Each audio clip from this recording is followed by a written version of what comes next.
आपल्याला उपासना माहित नाही, आपल्याला प्रेम माहित नाही, संत माहित नाही. आपण 2-4 छापलेली पुस्तकं शिकतो, 2-4 लेक्चर ऐकतो, त्याच्यावर आपली विद्वत्ता ठरवतो. काय आपल्या जीवनामध्ये? महाराष्ट्रामध्ये गणपतीची उपासना होते ना 10 दिवस.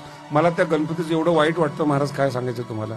तुमचं नाही वाईट वाटत बरं का, तुम्ही तर त्या गणपतीला 10 दिवस बसवता, पण त्या गणपतीकडे बघून मला वाईट वाटतं. याने काहीतरी चूक केली असेल वर कुठेतरी, आणि गणपतीला शाप मिळाला असेल.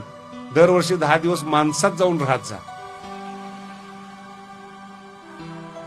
कल्पना करा, गणपतीच्याच नावाने वर्गणी करायची, त्याची दारू प्यायची आणि त्याच्या समोर नाचायचं. हे केवढं मोठं विघ्न, हरत्यावर विघ्न आहे. याची कल्पना आहे तुम्हाला? काही करत नाही बिचारा. सभ्य माणूस जे गाणं ऐकू शकत नाही ते 10 दिवस गणपतीला ऐकून घ्यावं लागतं. त्याचे कान मोठे म्हणून चालतं. ही उपासना, याला उपासना म्हणतो आपण. मला सांगा तुम्ही आजपर्यंत गणपती कोणाला प्रसन्न झालेले का? गणपती हा बुद्धी देवता आहे. 20 ओव्यात ज्ञानोबांनी ज्ञानेश्वरीमध्ये गणपतीसाठी खर्च केले आहेत. देवा तूच गणेशू.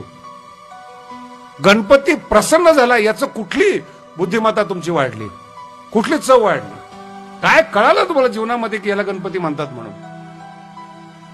आपली उपासना नाही,